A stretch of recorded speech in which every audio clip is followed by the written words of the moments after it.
নজর রাখবো পরবর্তী সংবাদে। বাংলাদেশের দিকে নজর রাখবো, যেখানে ইতিমধ্যে গতকালকে আমরা দেখিয়েছি চিন্ময় প্রভু গ্রেপ্তার এবং তার বিরুদ্ধে এবার প্রতিবাদ কর্মসূচি ভারতবর্ষের সমস্ত ইসকন থেকে শুরু করে ধর্মপ্রাণ সাধারণ প্রতিবাদে নামবে।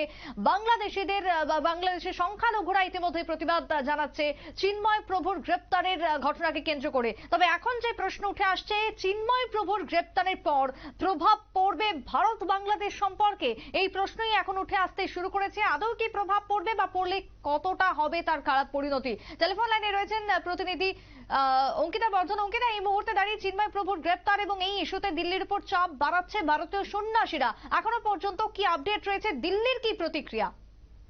একদমই, দেখো ইতিমধ্যে একটি ভিডিও প্রকাশ্যে এসেছে। সেই ভিডিওতে দেখা যাচ্ছে যে চিন্ময় স্বামী তিনি কিন্তু তাকে যখন আদালত থেকে নিয়ে যাওয়া হচ্ছিল তখন সেখানে প্রচুর পরিমাণে সনাতনীরা সেখানে উপস্থিত ছিলেন এবং প্রত্যেকে মিলেই কিন্তু হরে কৃষ্ণ স্লোগান দিতে শুরু করে।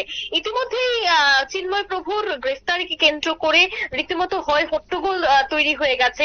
তার প্রভাব যে ভারতেও পড়েছে সেটার বলার অপেক্ষা রাখছে না, কারণ সকাল থেকে আমরা দেখতে পাচ্ছি বিভিন্ন জায়গায় কিন্তু বিভিন্ন আন্দোলন শুরু করতে চলেছে প্রত্যেকেই।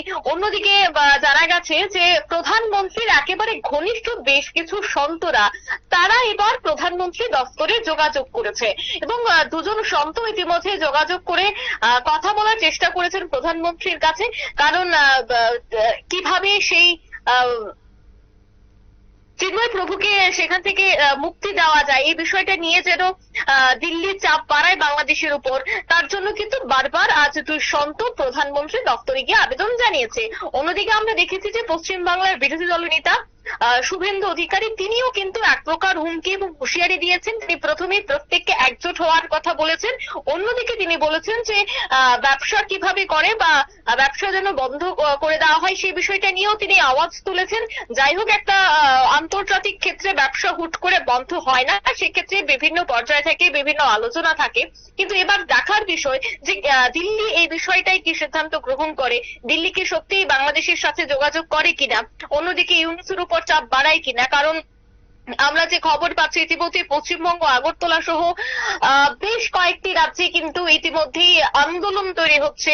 অন্যদিকে দেখো মৌলবাদীদের যে মুক্তাঞ্চল তা ইতিমধ্যে হয়ে উঠেছে বাংলাদেশ, কারণ আমরা দেখছি যে আজ সকালে একেবারে শান্তিপূর্ণ একটি বিক্ষোভ কর্মসূচি পালন করছিল স্বামীর বেশ কিছু তার অনুরাগীরা, এবং তার অনুরাগীরা যখন সেখানে বিক্ষোভ কর্মসূচি পালন করছিল সেখানেই বেশ কিছু মৌলবাদীরা হামলা চালায়, সেখানেই রক্তাক্ত হয় বেশ কয়েকজন। তাই খুব দ্রুত যেন তাকে মুক্তি দেওয়া হয়, অর্থাৎ চিন্ময় প্রভুকে যেন খুব দ্রুত মুক্তি দেওয়া হয়, তার জন্য ইতিমধ্যেই দাবি কিন্তু উঠছে দিকে দিকে। এখন দেখার বিষয় যে বিদেশ মন্ত্রক এই বিষয়টায় কি বলে, কারণ কিছুক্ষণ আগেই বিদেশ মন্ত্রকের দপ্তর থেকে একটি টুইট করা হয়েছে যেখানে স্পষ্টত লেখা রয়েছে যে এটি একেবারে উদ্বেগজনক এবং সেটাকে ভালো চোখে দেখছে না ভারত। খুব দ্রুত সেই বিষয়টা নিয়ে ইউনুসের ভাবা দরকার। এখন দেখার বিষয় যে বারবার বাংলাদেশের সংখ্যালঘুদের উপর আক্রমণ চলছে, এবার একেবারে শেষ যেটা যদি আমরা বলি কফিনের পেরেক পোতা, সেটাই এবার করে দিল ইউনুসের সরকার চিন্ময় প্রভুকে গ্রেপ্তারের মধ্য দিয়ে। এবার কি তাহলে ভারত এবং বাংলাদেশের মধ্যে যে সৌভাতৃত্বের সম্পর্ক এতদিন ছিল সেটা কি তাহলে ভেঙে যেতে চলেছে?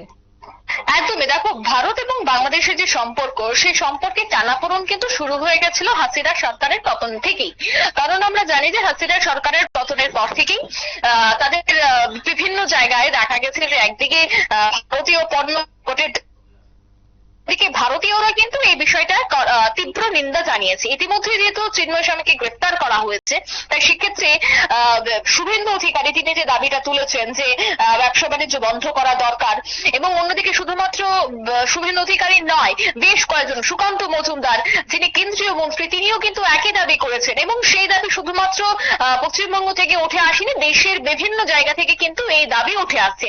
এবং আগামী দিনে যদি ইউনুস এই বিষয়টা নিয়ে চিন্তা ভাবনা না করে, তবে কিন্তু আবারও ভারত এবং বাংলাদেশের যে সম্পর্ক তলানিতে গিয়ে ঠেকবে তার বলার অপেক্ষা রাখছে না। কারণ দেখো বাংলাদেশ বহু অংশে কিন্তু নির্ভর করে ভারতের উপর, সেক্ষেত্রে ভারতের বা যারাই ভারতের উপর চাপ সৃষ্টি করা বা অন্যদিকে সেখানে সংখ্যালঘুদের উপর আক্রমণ করা, সেটা যেহেতু ভারত কোনোভাবেই ভালো চোখে দেখছে না, তাই সেই বিষয়গুলি বাণিজ্যে যদি প্রভাব পড়তে পারে, এই বিষয়গুলি যতদিন না পর্যন্ত ইউনূস না বুঝবে ততদিন পর্যন্ত কিন্তু এই ধরনের ঘটনা ঘটবে বলেই মনে করা হচ্ছে। সুপ্রীতি, ধন্যবাদ তোমায় অঙ্কিতা। অর্থাৎ অগস্টের 5 তারিখ থেকে শুরু হয়ে গেছে ভারত এবং বাংলাদেশের যে সম্পর্কের অবনতি, এবং তারপর থেকে ধীরে ধীরে একের পর এক অপরাধ, যেটা আজকের দিনের দাঁড়িয়ে বিভিন্ন ধর্মপ্রাণ সাধারণ মানুষের বক্তব্য থেকে উঠে আসছে যে অপরাধ করে চলেছে ইউনূসের সরকার। এবং আজকের দিনে চিন্ময় প্রভুকে গ্রেপ্তার করে গতকালকে গ্রেপ্তারের পর তা একেবারে পাপের ঘোড়া যে পূর্ণ করেছে, এই বক্তব্য ইসকনের পক্ষ থেকে উঠে এসেছে। তাই দেশব্যাপী তারা আন্দোলনে নামতে চলেছেন। কিন্তু বাংলাদেশের এই পরিস্থিতিতে